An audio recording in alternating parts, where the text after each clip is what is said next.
grandfather on my dad's side was born in Afyonkarahisar, and during the genocide, they were forced to march all the way to Derzor. The first incident that occurred was while they were still in Afyonkarahisar, and his brother Mugurdic was murdered in his sleep by Turkish soldiers. He was a soldier in the army as well, and he was killed for being Armenian. Soon after that, they evicted my grandparents and their family from their familial home, and they were forced to walk through the deserts and through all the way to Derzor.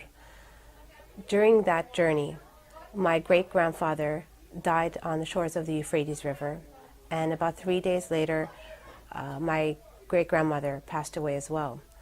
And for days, my grandfather's siblings were traumatized from this event. One of them would not speak a word for a very, very long time.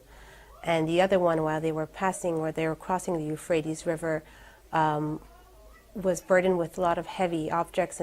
And during the process, his back was deformed severely, and he did not live much longer after that.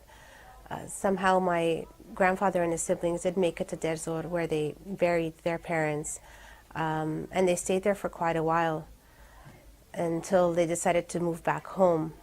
Unfortunately, during that process of moving back home to Afyonkarahisar, they were set upon by a Turkish mob.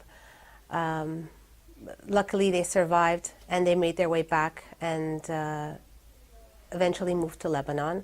Met my grandmother there and married, and here we are now, survivors of the genocide.